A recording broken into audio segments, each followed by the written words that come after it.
everyone feels a lot better after last night's showers and sleep, I'm sure. And this morning, I think, is another example of Palm Beach Synagogue trips that Dini and Sari organized with Janti so well that, most tourists go to the Dead Sea, they climb Masada, all the postcard things. They don't go to places like this or some of the others like Brechman University. So you get to see sort of a little bit more behind the scenes of Israel. But, there are a lot of military jokes about Israel. One of them that I love is that after the Six-Day War, Israel was so impressed with Moshe Dayan that they sent a message to Israel that they'll trade any two American generals. They'll exchange any two military generals for General Moshe Dayan. And Israel sent back a message that said, no problem, we'll take General Electric and General Motors. Now, Israel was a poor country back then. Today, Israel's the startup country. And you say, how did Israel do that? Israel became not only a superpower, but a financial power, a startup nation. And you really have to, when you're here in Israel, you have to understand the psyche of the Israelis, how they accomplished this in 75 years. We came from Morocco, where we saw thousands of years of history, and they're 1,000 years behind us. They're living in you walk the markets that you think you're in 1,000 years ago. And Israel in 75 years became a superpower. How did you do that? And a lot of it has to do, I think, with the mentality and the mindset of Israelis. And it's really fascinating. When you see Israelis, they're always very positive and optimistic. They're very confident. The joke about the Israeli is visiting Texas. A Texan is visiting Israel, and he's on a kibbutz, and the kibbutznik's so happy, he's so proud of his bananas and his mangoes, whatever he's planting there, his olives. To look at my field and how big it is. The Texan says, back in Texas I have a ranch. I could get in my tractor at sunrise and start driving in my tractor across my ranch, and by sunset I still don't get to the other end of my ranch. And the Israeli says, I know what you mean. I once had a tractor like that too.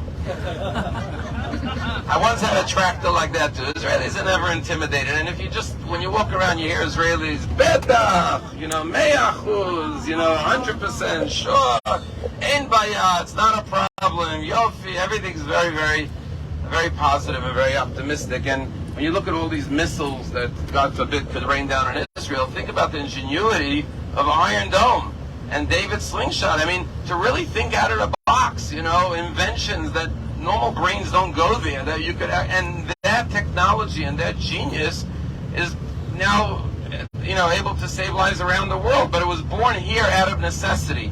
And we heard this yesterday from Ambassador Regev when he said, the Abraham Accords took a very optimistic mindset that we could break the cycle of hatred. We could make peace even with our enemies. And if you asked him, he said, one day there will be an agreement with Saudi Arabia, and eventually everyone will follow. It's just a matter of when, he said. I know it's going to happen, right? That's a very positive outlook, a very positive mindset of how to deal with the challenges that we're facing. And if you listen to what he said, which you all did, he said it turns out that because we didn't have oil as a country, we had to go into high tech. And in the 21st century, more important than oil is high tech. So the world's going to need Israel more. So we took a disadvantage that we had no oil, and we turned it into an advantage because now we have high tech in Israel, which the world will need even more than oil. And therefore, a wonderful example again of taking what you've been given and making the best out of it. And just it ties actually beautifully into this week's Torah portion. For those in the medical profession, I know we have a few doctors on the bus, but everyone knows the symbol of the medical profession is a snake around a stick. Now, where does that come from? It comes from this week's Torah portion. This week's Torah portion, the Jews were bitten by poisonous snakes. And what does God say? He tells Moshe, take a stick, take a copper snake, fashion it around the stick, put it up in the ear, and they'll look up, they'll see the snake around the stick, and they will be cured. And that's what happens. And this became the symbol of the medical profession. And the question is, why a snake around the stick? Well, if you want to cure them, just cure them. If you want them to look up, let them look up to heaven. Why put the snake around the stick? And one of the deep symbolisms that I think we could all remember every day of our lives is that, we have an expression, a downer, right? Oh, that was a downer. But there's also uppers, right? I need a pick-me-upper, right? And really, a lot of times, whether something's a downer or an upper is your perspective. You can look at the most beautiful circumstance and become negative and pessimistic, or you can look at the most challenging situation and look up. A snake could bite you, obviously, right? Snakes bite. You run from a snake. We even use the expression there, he's a snake, I've been bitten by him, But what the Torah is saying is you can take the venom of the snake, which is negative, and you can turn it into a cure. And that's really what medicine is. You find, whatever, vaccinations, you take the venom and you make it into something positive. And the Torah is saying is that same snake, when it's put up from a heavenly perch, you can see it in a positive perspective, which means in Chinese the symbol for crisis is the same as opportunity. You can see the crisis, you can see the crisis in the opportunity, or opportunity in the crisis. The question is how you view which we're blessed to be in. It came at the darkest hour of Jewish history after the Holocaust. The biggest crisis to ever face the Jewish people in thousands of years. 6 million Jews. And the biggest opportunity, the biggest miracle, came 3 years after the biggest tragedy that ever befell the Jewish people. And it's the ultimate example of taking a tragedy and saying, how am I going to turn this tragedy into the biggest opportunity for the Jewish people, the biggest blessing? And that's taking the worst snake, so to speak, and turning into the biggest healing and the biggest cure. And we're fortunate to be the generation that came to Israel on a silver platter. And I'm just going to conclude with a story that I'm sure I've told many times in shul, but it's worth repeating, as they say, that we've had a lot of experiences. I'm sure everyone has had wonderful experiences in Israel, and they're always very memorable. But I'll never forget the experience where Dini and I were here.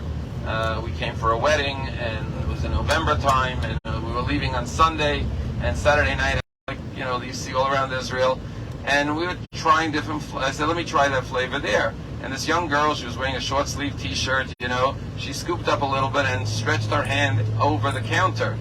And when she did that, I froze, because on her hand was tattooed a number from the Holocaust.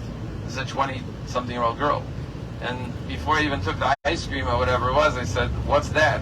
And she says, that's the number of my grandfather, who was a Holocaust survivor. And I tattooed it onto my arm. I said, why did you do that? She said, because I always want to remember the sacrifice he made for me to be born in Israel and to live this beautiful life as a free Jew in the land of Israel. And I said, what did your grandfather say when you showed it to him? And he said he started crying. He couldn't speak, and he just leaned down and kissed my arm. And she said to her grandfather, I'll never forget what you gave me, the gift of living here in Israel as a free Jew. And then I asked her, I said, you're a young girl. Girls go out, you have fun, like to have parties, what a young girls do. I said, doesn't this create a very serious mood wherever you go? Because whoever sees you, the first question is, well, why do you have a number from Auschwitz on your hand? Doesn't that turn every conversation just, And she said, yes, but that's exactly why I put it on my arm. I want as many people as possible to ask me, so I could tell as many people about my grandfather and the sacrifices he made for me to be a Jew in the land of Israel. And that really is the story of Israel, taking the worst circumstances. And in all of our lives, everyone faces a challenge or a struggle or a problem. And the Israeli mentality is we can overcome, we can prevail, we can succeed. In the middle of the Middle East, with enemies all around us, aiming their missiles at us, a land with no oil, a desert.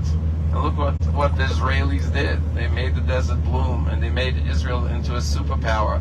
The pride and envy, the pride of every Jew and the envy of many of our enemies. And when we go home, besides all the souvenirs we take, you get a little bit of that Israeli spirit, that can-do attitude, that ability to overcome all obstacles and whatever challenges come our way, turn, as Jews have always. And by the way, I'll just conclude with this. It's called the land of Israel. Where does the name Yisroel come from? Everyone knows it was Jacob's name. But Jacob wasn't called Jacob. Jacob wasn't called Israel originally. When did he get the name Israel? When he wrestled with the angel. And the angel says, your name will know. The angel says, okay, you won. Let me go. And what does Jacob say? I won't let you go till you give me a blessing. He says, okay. He says, my name is Jacob. He says, your name will no longer be Jacob, will be Israel, because you wrestled with man and with God and you prevailed. And he gave him the name Israel. And the name Israel represents this idea of, what Jacob said was to the angel, if I have to wrestle with you, I'm not leaving without a blessing. I'm not walking away from this fight without having gained a blessing. And it's that mindset, if we have to go through the Holocaust, we're not going to walk away without a blessing from it. We're going to take a blessing out of it. And the blessing was Israel. And the message of Yisrael, Eretz Yisrael, is when you face a challenge or a struggle, a battle, don't walk away without a blessing. Make sure you get that blessing before you leave. And you take that blessing with you. So we'll take that blessing with us on this trip and carry it with us back to Palm Beach and try to bring that spirit into our lives. Okay? Have a wonderful day.